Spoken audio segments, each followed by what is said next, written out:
Good evening, everyone. I did find another story in the Reminisce catalog, the good old days catalog, the catalogs that I love to read. They're just stories from the old days, you know.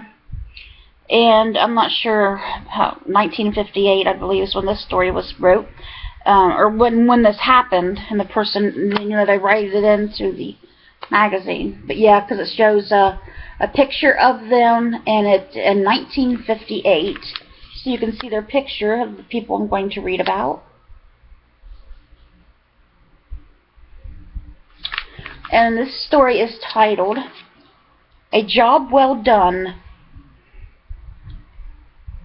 Rescuing his sister's precious valentines, a brother showed plenty of heart, by Kathy Duckerson Jackson from Buda, Texas. Those old valentines, I want to show you guys a picture of them real quick. They're so much cooler back then.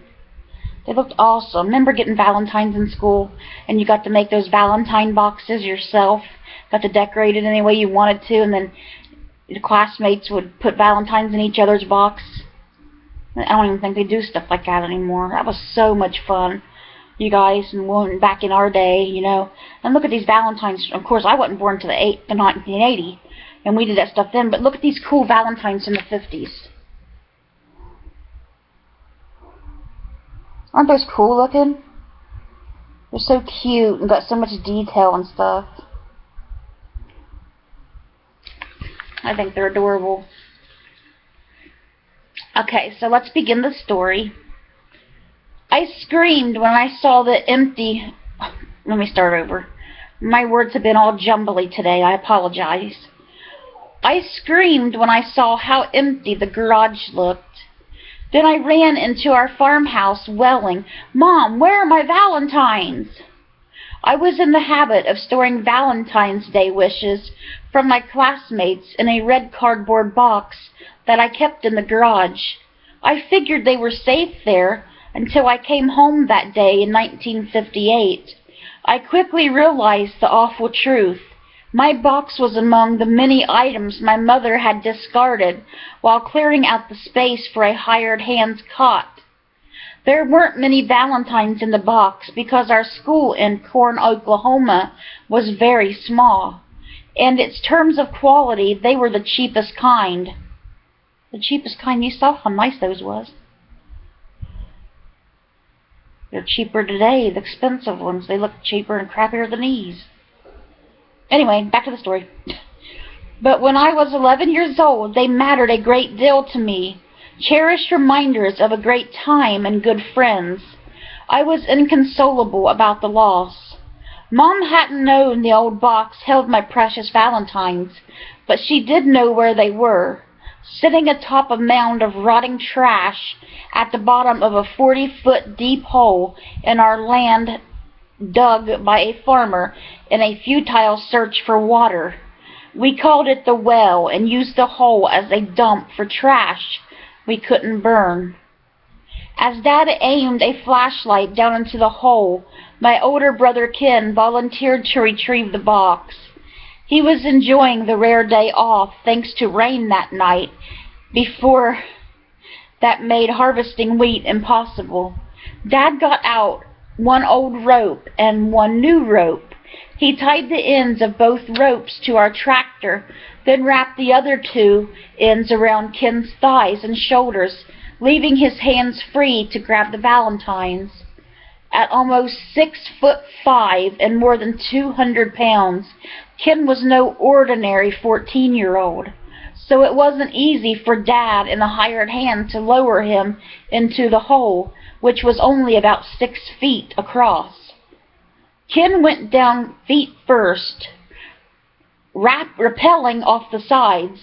Things seemed to be going well until he was about halfway down, when the older rope around his left leg broke.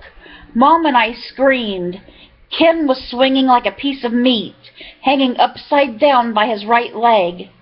As we later described it, I was freaking out and being pretty vocal about it. He said later that he actually thought he would die in the well. To make matters worse, the trash really stank, and he was dangled there. He saw a frog and a lizard, which made him imagine snakes and rats, and every kind of venomous creature were in there too. Soon Ken slipped down even farther until he was lying atop the trash, but not for long. He grabbed the box of valentines, leaped up, clung to the good rope, and shouted up through the opening above him. Through the growing panic he felt in his own heart, Dad kept talking Ken through the ordeal. He and Alvin, a neighbor who had come to watch the rescue, lowered some logging chains. Doing his best to stay calm, Dad told Ken to hook himself on firmly, because if he fell 30 feet or so, he would break his back or his neck and die in that hole. It's a scary thing to say. Then Dad and the hired hand tried to pull him up, but he was too heavy, so the hired man started the tractor and slowly drove away from the well, while Dad and Alvin guided Ken out. At the top, each of them grabbed one of Ken's arms, pulled him out, and unhitched the chains. "Are you okay?" Dad asked. "Yeah," Ken replied. Then he fainted, dropping the box of valentines as he pitched head first into some mud. I tearfully thanked him as I picked up the valentines, which had popped out of the box and fluttered to the ground, and ever since that day I've stored them in a safer spot, my closet. Oh my gosh. What a story to tell.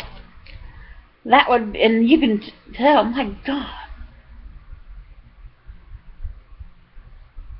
I'm just looking at the picture now and reading the names, and you can see how big that boy was back then, and he was 14 years old. I mean, he's not big like that, but he's bigger than his dad.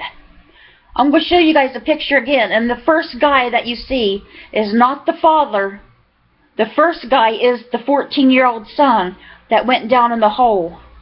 Now look how big this 14-year-old boy was. They said he was over 6 feet and 200 pounds, but look. See that tall boy right there? Where's my finger? Right there. There's Ken, the brother. And there's the dad, the mom, and the sister. The first one is the brother. Wow.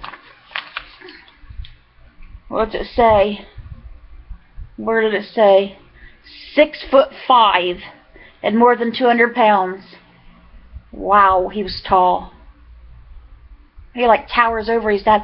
He reminds me of my cousin, who's super, super tall like that. A big teddy bear, just like this guy sounded like he was too. So what a wonderful brother she had. Wasn't that so nice of him? Gosh, none of my sisters would ever done nothing like that for me. Would I have done it for them? I would.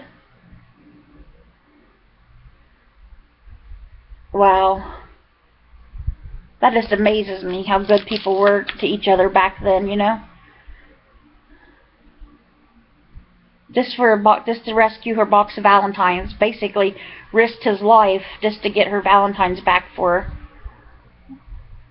That just amazes me. How much people cared about others so much more back then than they do now, you know? Maybe it's just my family that's not like that, but it seems like more than that to me. Seems like everywhere you go anymore, it's just like they're out for themselves, you know? But anyways, guys, that was the story I wanted to read you guys. A job well done, and a job well done indeed. What precious memories they'll have to tell on both sides of to keep passing on.